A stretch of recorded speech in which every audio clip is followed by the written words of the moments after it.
Hi, everybody. Welcome to today's tip of the week video that I publish in my language facilitation resources group on Facebook and also on YouTube. So welcome today to this tip, which is a biggie, a very common situation for families of late talkers. Today, I am talking about 5 steps to get you through, to help you work through a tantrum with your late talking child and get you on the track to hopefully seeing fewer tantrums in the future. Thanks so much again for everybody who's joining me. This is a really cool tip. If you like this video, give it a thumbs up and think about sharing it with your friends because this is going to be a good one. My name, by the way, is Marcy Melzer, and I am an intuitive speech and language pathologist, and I help parents teach their late talking children how to use the words they need for all the situations in your life, including when they're having meltdowns and tantrums, because all of those things are communication.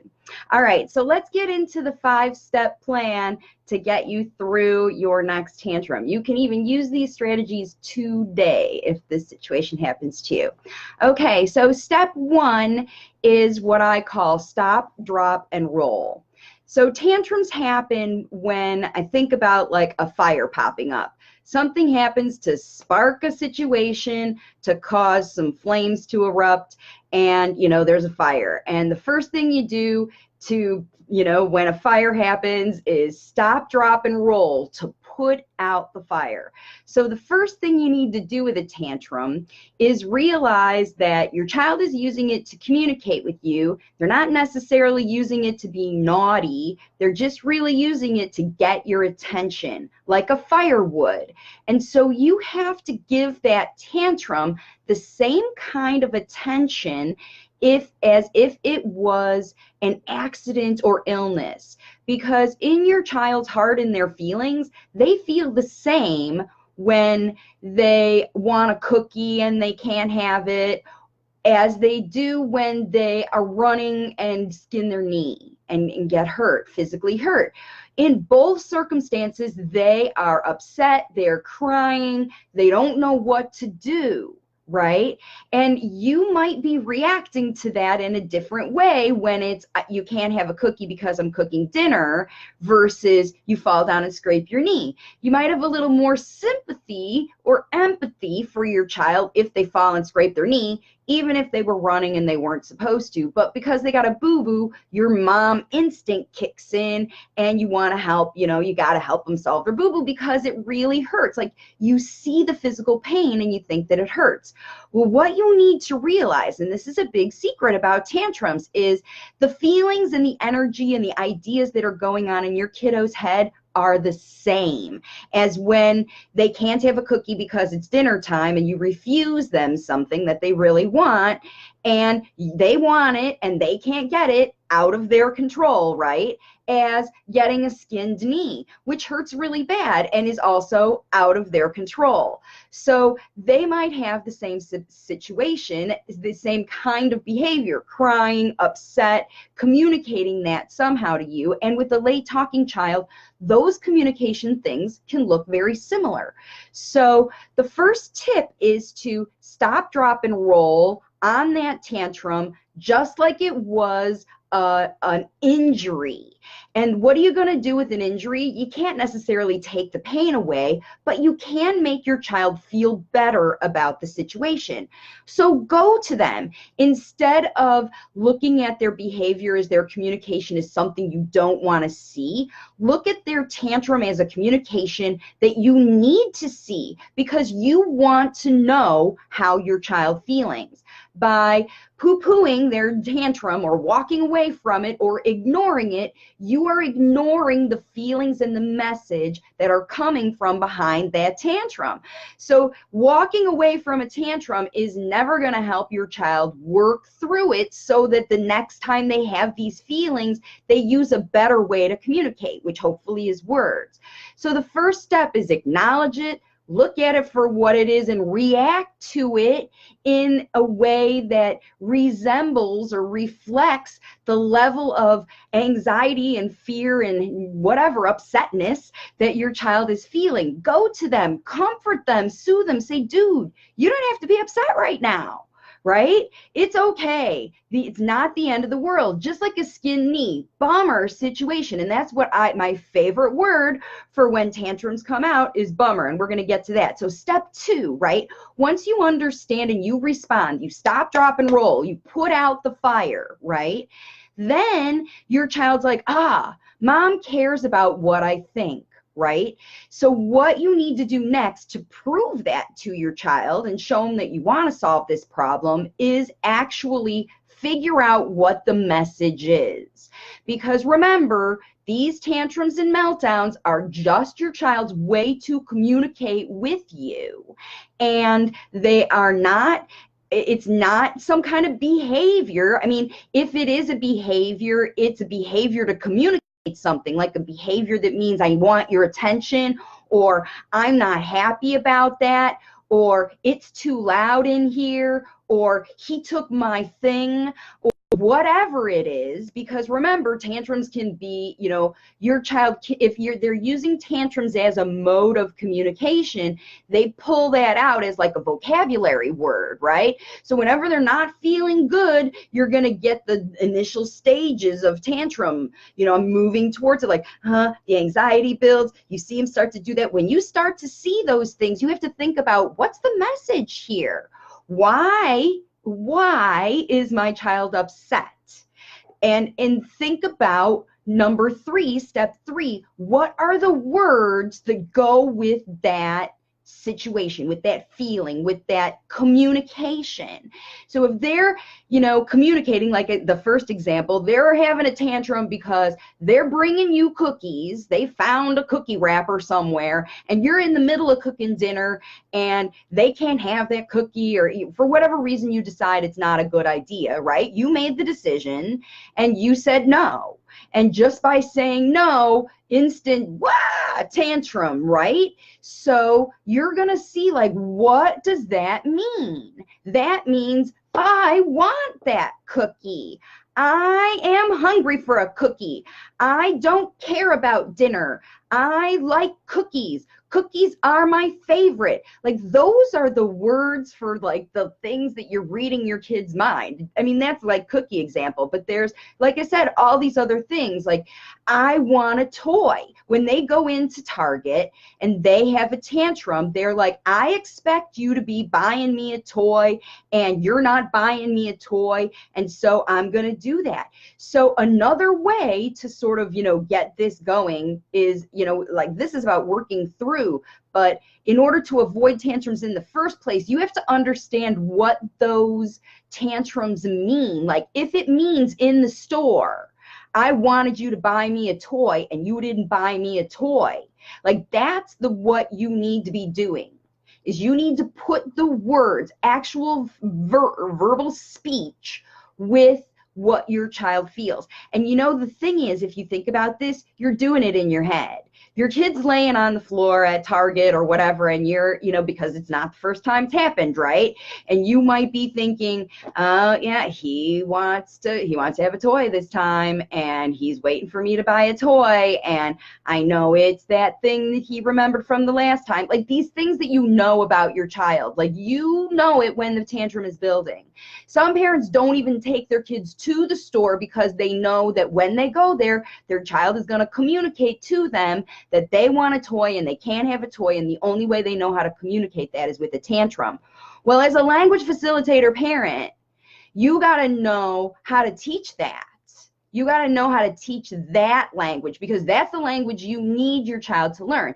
If your child is having tantrums, so this is the whole purpose of this whole process. It's not about dealing with the behavior. You deal with the behavior with hugs and cuddles. But you have to transmute this communication, this tantrum communication, into words. If you want it to look different, you have to show your child what it looks like.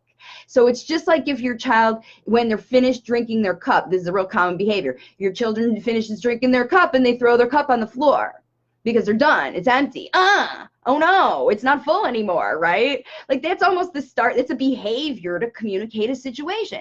So your child throws their cup on the floor and you don't want your child to throw your cup on the floor. So you're going to stop that behavior. You're going to go, you're going to get the cup, you're going to show your child, no, no, no. When you're all done, you say all done, right? Because you don't want your child to throw the cup. So if it's a behavior you don't want to see, tantrums are no different. It's a behavior you don't want to see. So you have to understand, like this is a total paradigm shift for a lot of moms, is you have to look at this behavior as information and take that information and translate it just like you do in your head anyway. Johnny wants this. Oh, he was getting ready to have a meltdown because I know he wants blah, blah, blah. You know it already. Put words with it. That's step number 3. That's how you know the right words to say. And then number 4 is you do it. You model it. You show your child what that looks like instead. So if it's, you can't go to Target because you can't leave without buying a toy, you got to have that conversation before you ever go to Target and talk about, oh, we're going to go to Target and this is the situation. I mean, you need to really think about, if you're seeing tantrums, if you're watching this video, there's a bunch of people watching this video now live. Thank you so much for joining me live, and thank you so much for joining me on the replay. Please give this a like and consider sharing, because you know, you won't be able to share the Facebook one, but the YouTube one you will. So thanks again for watching. Yeah, for sure, everybody, because this is a big thing. If you want to see this real change, like, this is what you got to do. You got to go through the process of showing your child, first of all, I get that you're communicating with me. Second of all, what does it mean? Number 3, what are words for that? Number 4, how is your child going to understand those words? Right? How are you going to make sure your child gets this message? Because this is a really important message for you to be teaching. Right? We don't want to have tantrums. We want to have words. And these are the words you need to do that. And it all depends. This is the level where you need to be working maybe with your professional speech pathologist or me or whoever, if you're one of my clients, to find out what level your child can process that language at. Because maybe it's a single word. You know, maybe it's no toy now, and your child can only understand that, and then they don't, if like they get upset when you're talking to them, they're not understanding you and they're not processing you. Because number 4 is you got to maintain this learning process with your child focusing. Because if you present these words to your child, use your words, instead say this, while they're still upset, while they're not engaged, while they're not learning with you, it's going to bomb on you. It's going to bomb on you. So like I said, this whole process, is the biggest part about it is the feelings. Because a lot of times, parents might even struggle to find out what are the words for this, because it's a look. Like it's a look that gets ready for a tantrum, that kind of stuff. When you get in this mode, you have to be, this is where your intuition comes out as a mom. I know my kiddo's trying to communicate X. And this is going the direction I don't want it to go. I always tell parents about tantrums, there's that hill. You know, you get up to the top and you get up to the top. Once you make it over the top, it's stop, drop, and roll. But if you can stop it before it gets there by understanding the situation, then half your battle is won. You don't even get to the tantrum. But you have to be aware that, this is communication and not just this thing your kid does. It's not just a behavior. Because it doesn't have words, sometimes parents don't even give it that much value. Oh, it's just that thing he does. He just always makes that face, or he always stomps his foot, or he always does this one thing. If your child always does something, it's a pattern, and that's their nonverbal vocabulary. And you need to be paying attention to that and translating it into words. That's how all language facilitation works. That's how it all works. But with tantrums, it's all about feelings. Because even if your child is so excited that they're having behavior, they get so excited they bite you. They get so excited they hit you. They get so excited they flap and they kind of can't control themselves. Same deal, right? What kind of feelings are going on here? Big happy feelings, big scared feelings, big angry feelings, big whatever. You're the one who knows it. You're the mom. So when you dig in and figure out what that is, give your kiddo words, right? So number 4 is work through the situation in a way that your child can process and understand, because that's how translation works. If I was translating it to English to Spanish and my Spanish was bad, or we didn't speak Spanish even well enough together, you have to know, because your late talker might be at a different level of understanding. If you've got an 8-year-old late talker, you can process this with a lot of language potentially. But if you've got a 2-year-old late talker who's using tantrums to communicate, single words might be the level where you are. So you got to know. All right. So then step 5, right? Because we're working through tantrums. And I know a lot of this was pretty ambiguous. And that's why I guess I'm an intuitive speech pathologist, because it is all about this feelings, this communication of feelings. Because when you honor kids' feelings, they love to talk. And that's the secret. Like, we got to get them from hating to say words to loving to use words. That's what language facilitation does. And step number 5 empowers your child. So this is the step to move forward, right? This is a step to work through the tantrum. You acknowledge it, you understand it, you translate it, you make sure your child understands the replacement behavior, and then you move on. So the idea of sort of distracting your child away from this whole situation, that's another mistake parents make when kids get tantrums is, oh, he's getting upset, let's just give him the iPad. Or he's upset, let's just give him the cookie. Or he's upset, let's just distract him away with playing. And when you do that, even if you don't give him something, but you distract him into another thing, you've skipped the first 4 steps.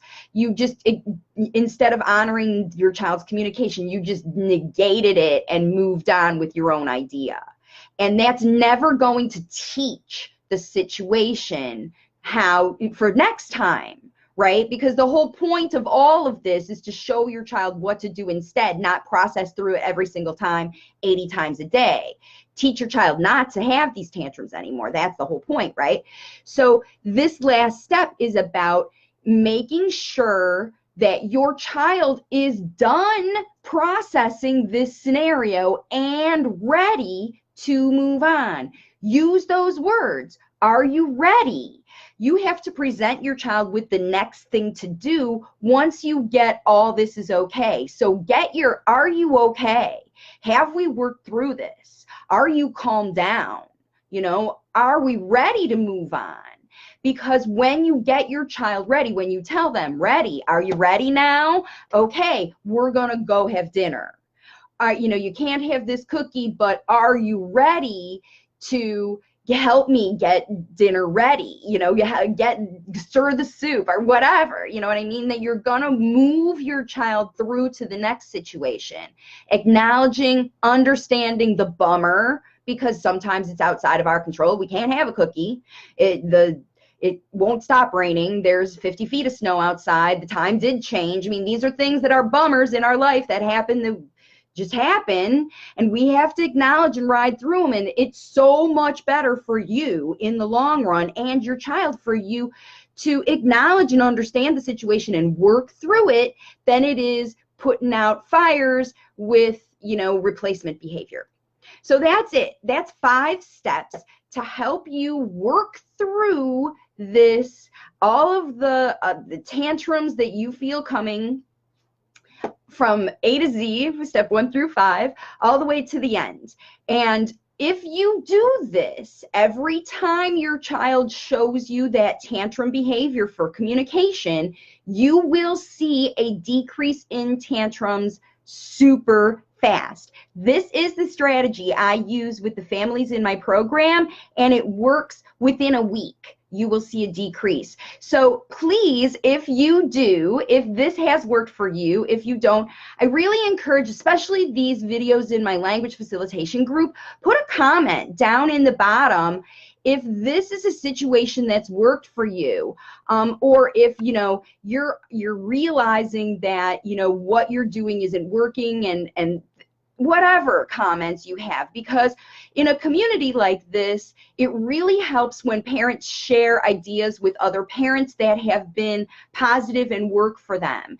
And it's been really helpful in my community for parents to communicate with each other. So I kind of want to try to get some of that interaction going here in the Language Facilitation Resources group, especially on these tip of the week videos where I'm giving you practical strategies to try with your kids.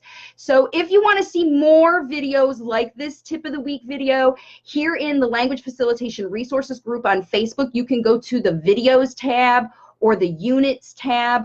There's different ones depending on the mobile or the desktop, laptop version, and there are dozens. I've been doing it for nearly a year. I've been doing an exclusive tip of the week video where I've been doing specific strategies to get you started. So you can look at those. Many of them, if you're watching this on YouTube, are in the playlist that is Language Facilitation Tips. So there's a whole playlist of videos there, so you can kind of fast forward to get to that playlist and see them.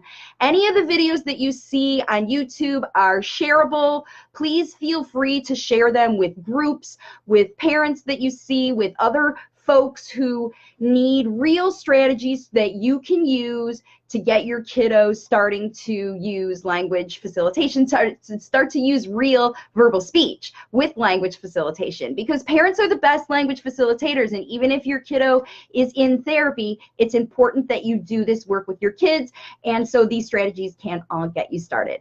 All right, everybody, thanks again for watching. My next video is going to be a live Q&A on Thursdays, so I hope to see you there if you have any questions, and I will see you all on my next live video. Oh yeah, you want to work with me? Check out my website, wavesofcommunication.com, and you can find out all the program details, payment stuff, everything, and when you're ready to go, you can schedule a free phone strategy session with me where I tell you exactly how I will be able to help you meet all of your kiddos' speech and language goals, the ones that you have for them, get you on the path, give you all the strategies you need. All right, everybody, thanks again for watching, and I will see you all on my next live video.